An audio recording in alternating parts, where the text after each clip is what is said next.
Hello, everyone. This is Tijen Genco, Master Certified Coach, Board Certified Health and Wellness Coach, and you're tuned into Coaching with Mastery and Elegance with Tijen Genco.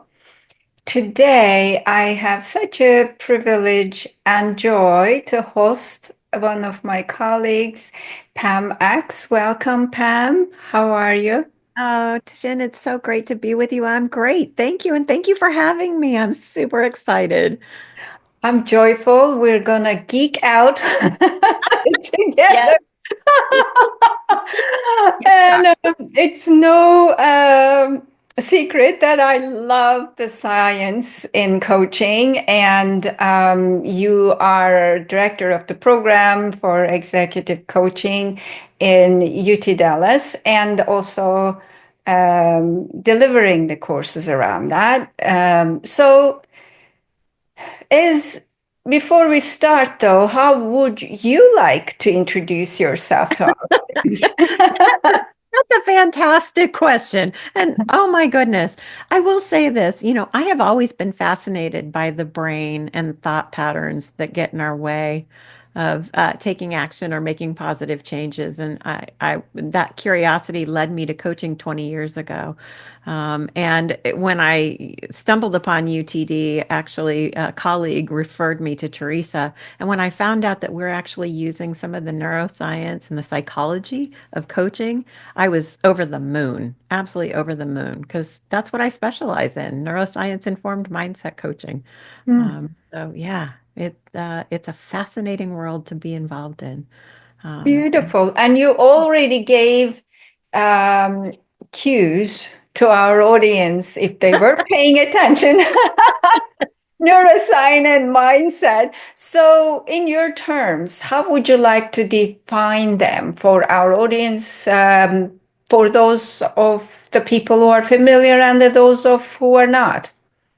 well, I think about neuroscience informed coaching as really kind of helping people to understand the power of their brain, how your brain actually works.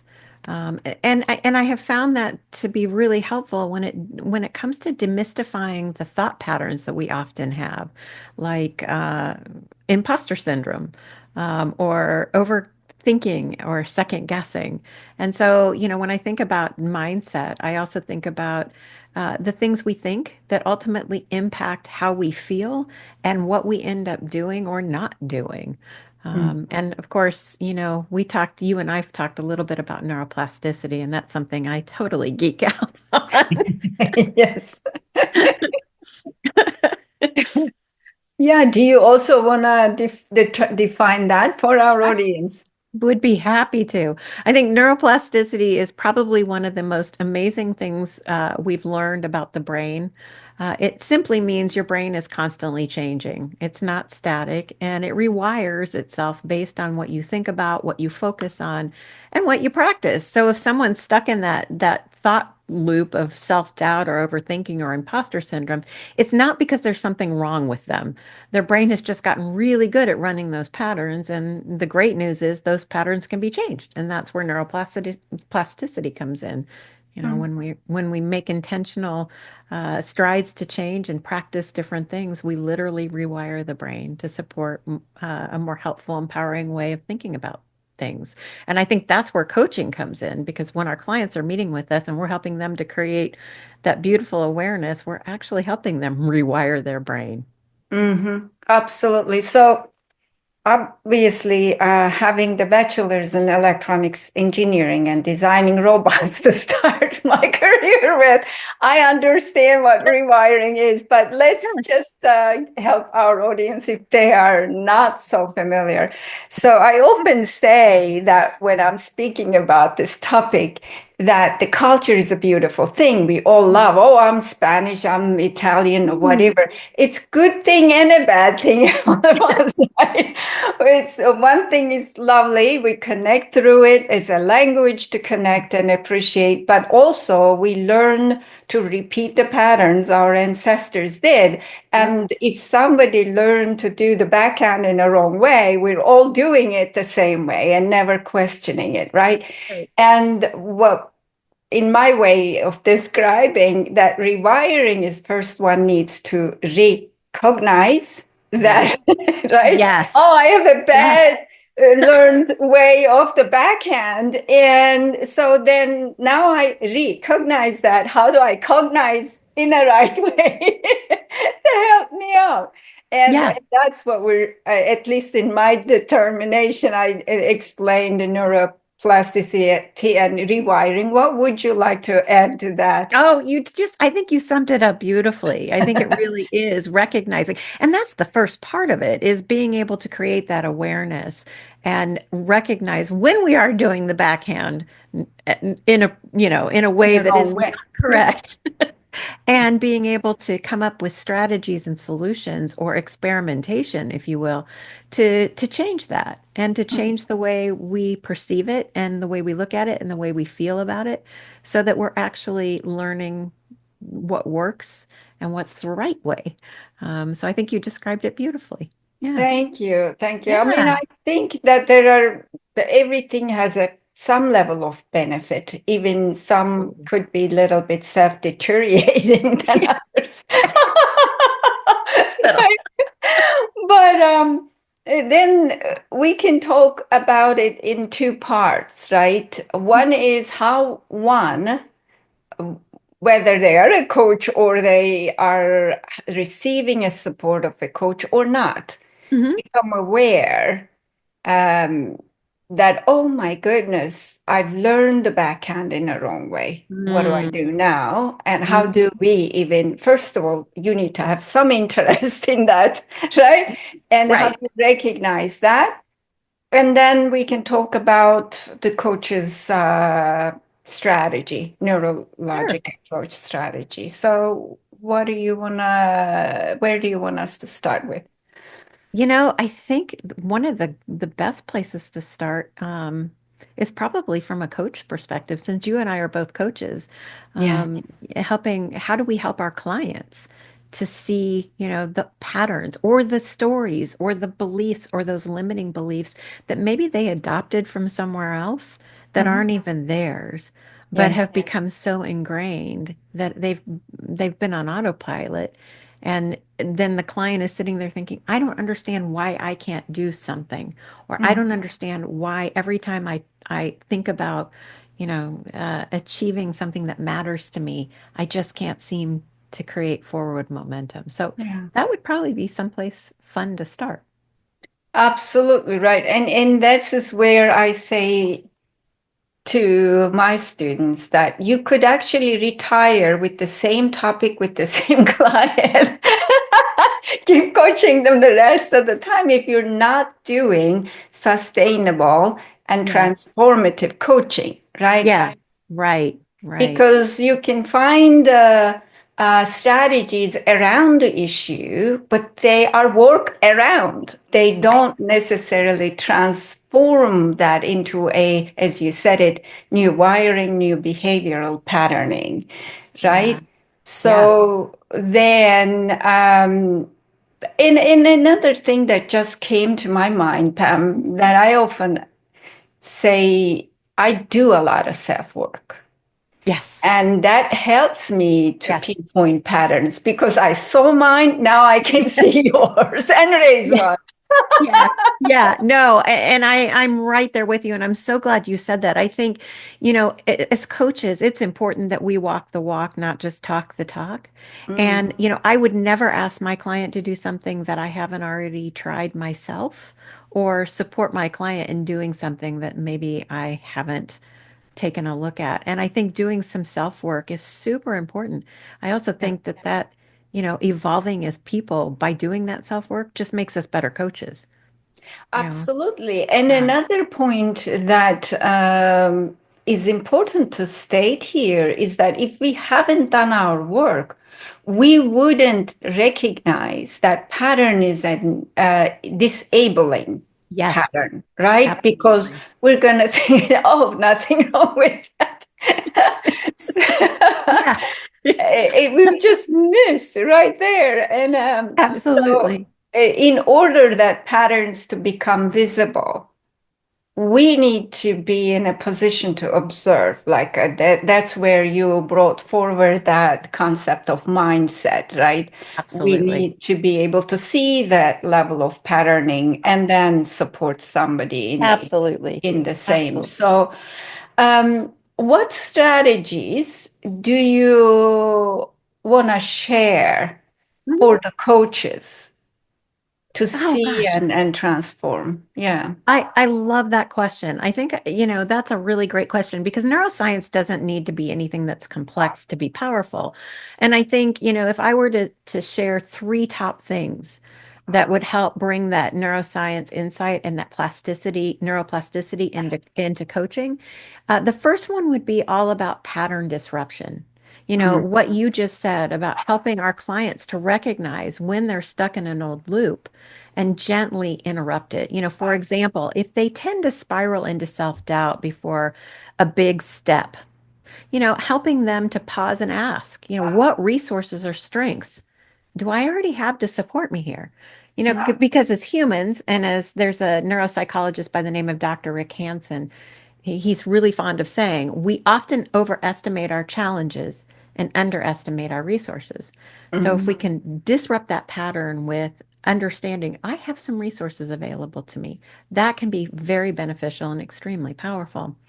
I think the next thing that I would, encourage coaches to think about is those, helping the client to create those small strategic experiments because the brain often resists massive change, but it mm, does respond to small, consistent steps. So instead of, I have to be confident all the time and I have to be able to make these bold actions all the time, it may come down to trying something like, what's one small thing a confident version of me would do today?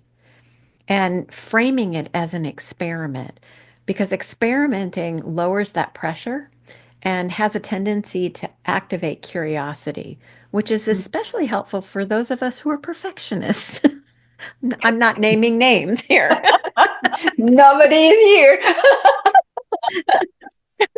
And I Yeah. think the last thing that is super important when it comes to helping our clients create those new neural pathways and rewire their brain is to be able to celebrate the wins. As human beings, we have a tendency to move from one project to the next, to the next, to the next without actually recognizing what we've done that's really worked. So even those tiny wins can be of help. Because what happens is our brain releases lovely chemicals that help reinforce that behavior. So when a client is able to acknowledge their progress, they're literally helping their brain say, "Ooh, let's do more of that." Mm. Something as simple as saying, while that may have been super challenging, I did it. That can go a long way. And having the coach even share observations of how far they've come from the first time they started working together is another beautiful way to celebrate those wins. Yeah, absolutely beautiful. And I think that um, there is a distinction, right? That subtle changes doesn't mean they're minor. Oh gosh, yeah. People often think it's small, right?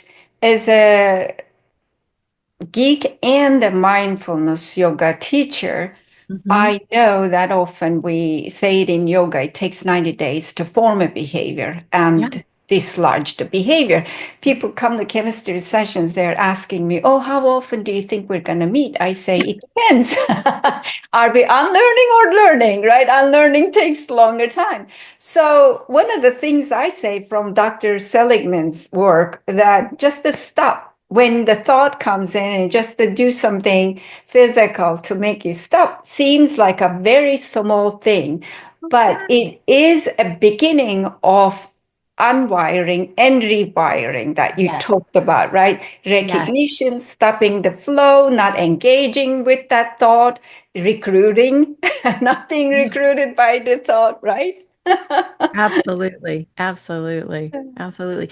I think there's a misconception out there too that, in order for there to your point, in order for there to be something that's impactful and powerful, it has to be something large and monumental. And it's not. It's those tiny steps that make such a huge difference. Mhm. I also think there's a misconception out there that if people think that if a mindset shift feels hard or uncomfortable, they're doing it the wrong way. And Mm. I think that's where this is so much fun learning about the brain because what we've learned is discomfort is often a sign that something's changing. Your Yeah. brain is literally trying to update its wiring, and that can feel really unfamiliar and sometimes kind of clunky. And so when people understand that, they're less likely to quit before the change takes place because they begin to realize the growth often starts with those little tiny pieces of steps and intentions that create a little bit of friction. Mm. You know, there is something that just came to my mind. I often say change takes time and space, right? Yeah. And we are, at least within the US, and I think we're spreading the disease, became very overly busy Yeah. culture. Yeah. Yeah. And human wiring isn't any different, right? When our smart devices receiving an update, we're plugging them in, they stay steady and not busy to receive the upgrade. Yes. But Yes. when we are trying to change our behavior, we're running around and then we're thinking that we're not doing it right. I mean, that is the self nurturance and self care, right? When Sure. we are changing a family heirloom behavior that is handed down for generations, it is Such a going to beautiful take a way. minute. That's such a beautiful way to put it, a family heirloom. Love that. I absolutely love that. Yeah, no, I think, and what you just said reminds me of something that an author by the name of Neil Donald Walsh wrote in in his book Conversations with God. We're Mm, yeah. human beings, not human doings. And it's such a beautiful reminder that sometimes really just being with yourself and being quiet and being centered and being grounded, you create the awareness. You're able to feel and you're able to notice what's happening so that you can identify some of those family heirlooms that we might want to give back to grandma. Yeah, or Thank you, somebody to grandma. recycle into better Yes, things, right? that's right. Here, Absolutely. you take this. I don't want it Yeah, anymore. exactly. I appreciate it and I don't have no room Yeah. anymore. Yeah. But I think that's we're discussing a couple of things here. We talked about the neuroplasticity, the mindset, Mhm. awareness. We talked about self-compassion and space for the change. Yeah. And coaches, this is also helpful for coaches who are Okay. getting just into this kind of work to know, to have these dialogues with their clients. But any specific examples that comes to your mind that you would like to share? Oh gosh, when I think about that, one of my clients pops into my head. Um, I remember, we were working on her confidence levels, and I'm just trying to recall. Yeah, she was constantly second guessing herself. She'd overthink decisions, look to others for direction, and always double check to make sure she was doing things right. And that was so exhausting. From Mm, the outside, she was incredibly capable, yeah. extremely capable. But internally, I apologize. I have a chorus of dogs. Um, but, internally, she felt like she couldn't fully trust herself. And that was always getting in the way. So as we worked together, she started to recognize the thought patterns that were driving those behaviors, and something just clicked.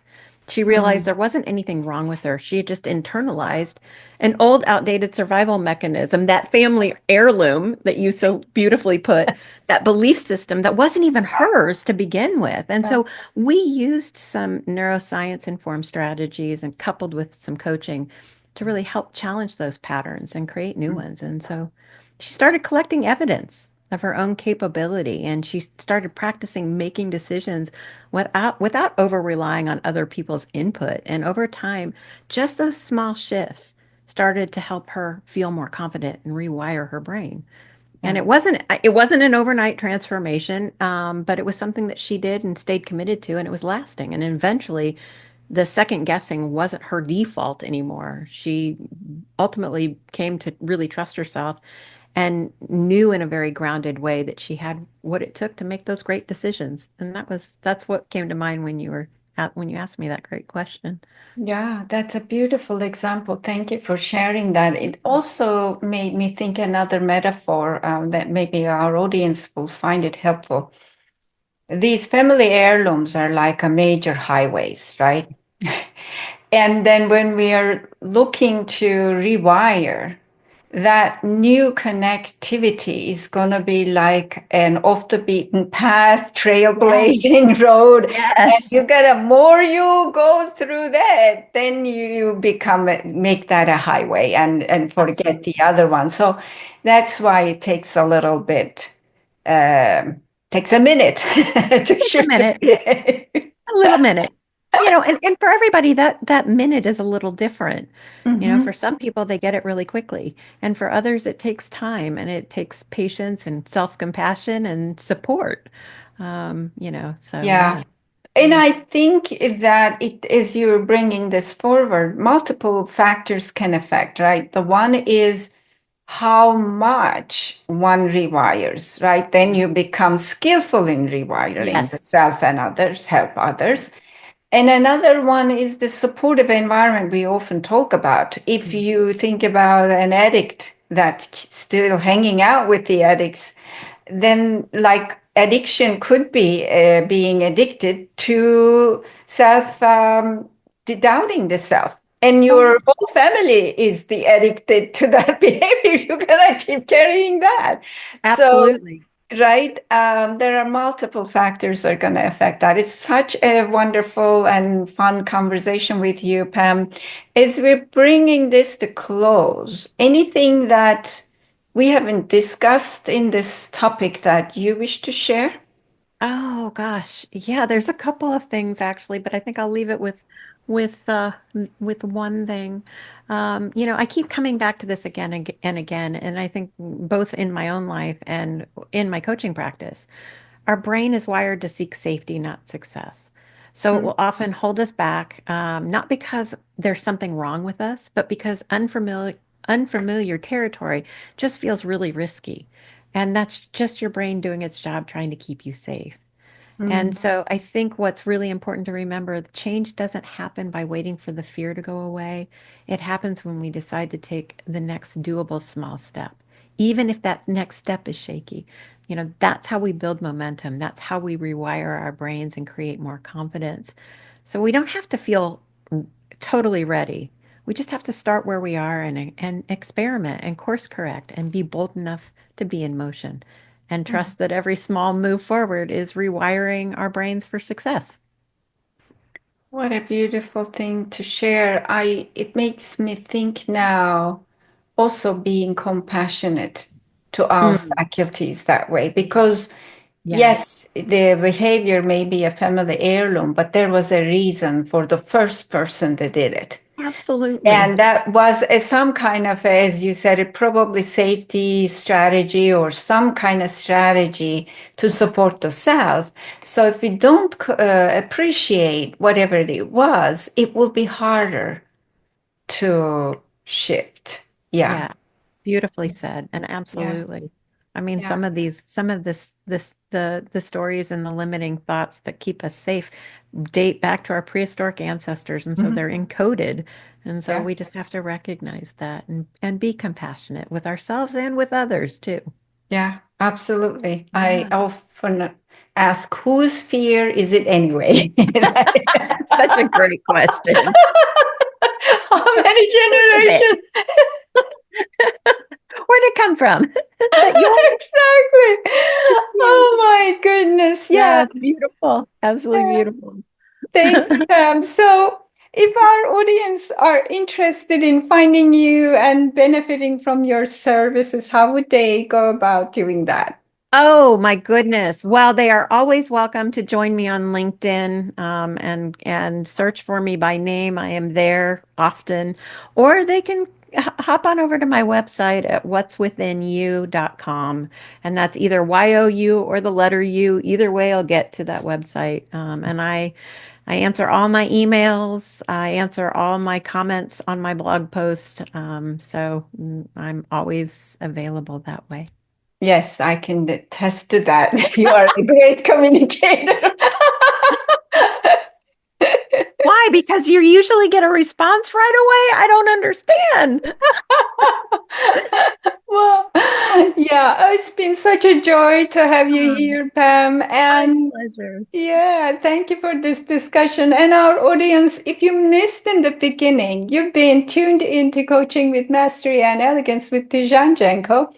And this is an original podcast to support coaches as well as anyone who is interested in rewiring family heirlooms into something more useful, reimagining them into beautiful things again. And we will list the show references in the show notes, and we have more resources at gencocoaching.com as well.